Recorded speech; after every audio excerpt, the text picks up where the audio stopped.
Let's start with the ES9 because they're doing some testing. And then also I've got some teaser photos if you haven't seen. This is what it's looking like. I believe this is going to start deliveries in June, and we should get announcements and some coverage with respect to the ES9 in April. But this is going to be an important piece, and if it can do anything, close to the lineup sales and the numbers that the ES8, the refresh, has done, this is going to be a big piece of NIO trying to achieve full year profitability. So that's why I wanted to lead with that, because that is coming soon. We'll be hearing and seeing that, hearing about it more and seeing that soon. But I want to talk in this video about the rural model. That's what I'm calling it. The rural model, meaning the lower tier cities, the cities outside of, let's say, Shanghai, which is huge and where NIO has had so many of their sales come from. In fact, it's been kind of a localized region where NIO has got a lot of their sales. At least that's per William Lee from last year. So let's talk, and this is concept overview. As this year of 2026, I think there is an alignment of the expansion with the power swap stations in China and also with this rural model. So I want to break it down, connect some dots, and let's start with this. First off, this is just from February, and this is the individual model sales on the BEV, the battery electric vehicle side of things. You've got the ES8 in the number 7 spot, and it is the priciest in the top 10, I believe. I didn't look at the ones below it, so I could be wrong on that, but I think it is the best seller in that, 300,000 to 400,000 RMB price range and above. And that is important because there's still a lot of that part of that piece of the market has been dominated by the ICE or gas sales from BMW, Mercedes, and Audi. And so as we see this pivot point that started in 2025 and will continue into 2026, I want people to be aware of this and kind of track it with me as we see. So this is the full month from February, just the NIO brand over 15,000. With all three brands, NIO with their BEV sales was over 20,700, I think. So they would have been top 5.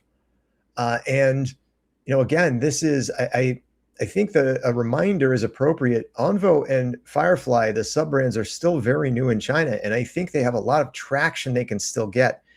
And that's why I think the rural model, and one thing in particular that NIO is doing, is very important for, if you'll note at the bottom of the screen, I've got my 3 initial major growth phases for NIO. The first being market awareness, brand awareness, considering just in the Chinese market, there's a lot more market penetration to go for the high-priced EVs, which is where NIO is positioning and getting ready to start dominating. But you still have, and this is now we're looking at the passenger vehicle brands. So this is including the ICE or gas sales from February. And you see BMW with over 30,000, and it looks like almost all of them were gas or ICE sales. In the future, those will go somewhere else to either the orange or green, orange being the NEV, the EREVs, the extended range EVs, or essentially the hybrids, or BEVs, which is, of course, what NIO has. And the green represents that. So if you'll note, Audi also with over 23,000 in that month of February. And it looks like Mercedes-Benz didn't make the top 20. So again, that's a bit of a nod as you see their numbers are going down.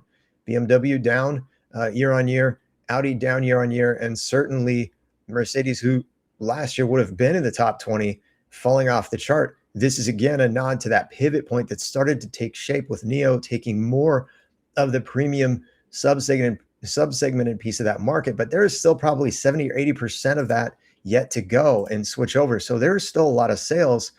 And I think that the rural model is going to be an important piece for NIO to align with this market and brand awareness, not just for NIO, but all 3 brands. This was also a good find and share. So again, it's kind of the concept overview here. And if you'll notice, NIO, this is the color for NIO. And on the map, you see there's a whole lot more where they can take sales. And this is the reference point. Shanghai continues to be NIO's stronghold, accounted for 10% of its total sales. Excuse me. Now, this was just for January of 2026. But again, it's the concept overview and recognizing these things and how early it still is with this pivot point that's starting to take shape and move over.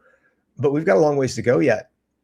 This is also a good share, which is why I wanted to offer it, the NIO ES8. And this is where they're getting their sales. So again, there's still a lot more sales in the rural or the smaller cities. Now, of course, smaller cities in China means what, 5 million people or more? there are still a lot of potential users that NIO can get for all three brands, which is again why I say I'm going to reiterate it in this video. The rural model is really important for NIO for the market and brand awareness.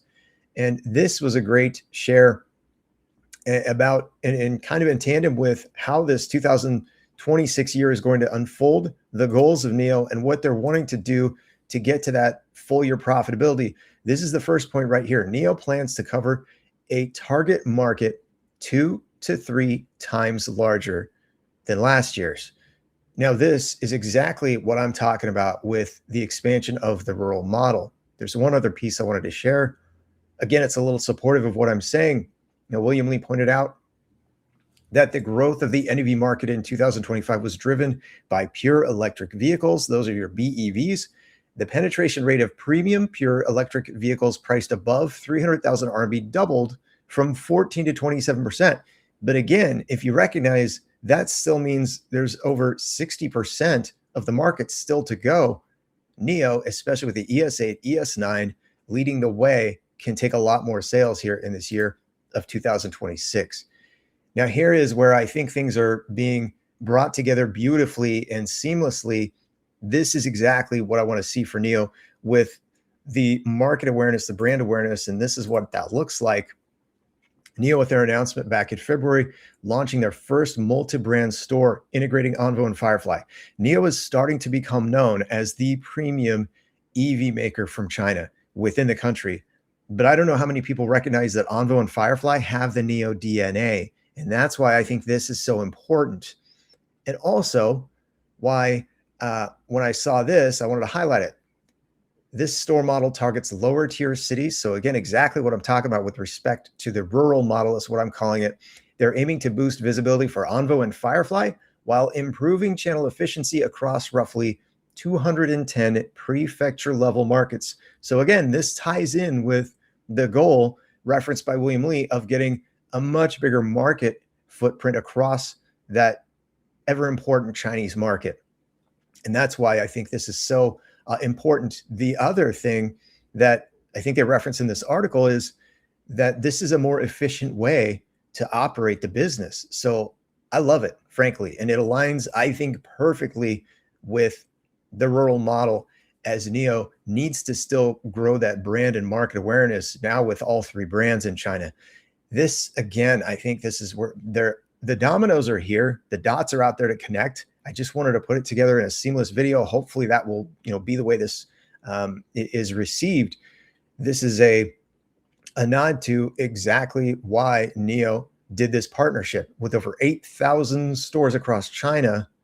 You've got the leading service platform specializing in maintenance, detailing, and repairs. This is the company Tuhu has a massive footprint in lower tier cities. And then CNV Home, with the reference, I suspect, he says NIO is leveraging this partnership to pave the way for its expansion into these untapped markets. Let's go NIO. This is something I'm incredibly excited about from the sales side of things. And not to forget this piece that is important, and that is NIO with their power swap station Gen 5, the deployment. Here's the strategy, the rollout, what they're looking to do. 1,000 is the goal for this year. But this is what the map looks like in China. So again, with concept overview, I wanted to point this out because think about it in terms of the lower tier cities, these cities where if there are swap stations, and NIO also, by the way, has more chargers than anyone else in China, they are the leader now in the energy replenishment part of the business. And so that aligns beautifully with the three brands once they bring them all in-house in these lower tier cities. And people realize Firefly and Onvo have the NIO DNA. And NIO, if they can't afford it, having these other options available is, I think, this sets up beautifully for this year of 2026. And I think this is a big piece of what why the goals are what they are for NIO, not just this year, but beyond, as their goal to continue to grow sales is what they've told us. And hang on, I want to do a check here. See how long I've talked. Yeah, I figured this would be an over 8-minute long video, so I'll create timestamps. I generally do that anyway, but especially since it'll be a longer video. But let me know, were you thinking about this? Were you aware of this rural model? And now that you've heard me reference it and kind of connect some of these dots, I want to hear from you. what you think with respect to NIO and the two brands. Is this the full-on pivot point for the market awareness for all three brands for NIO in that ever important, home country, that market of China? It's a huge market. They can take so much more of the market share. I'm very excited to see how this plays out. So we'll track it moving forward and through into the rest of this year, 2026. But let me get this video up and out as soon as possible. Have a great day or night whenever you see it. God bless you and your loved ones. I'll see y'all again very soon.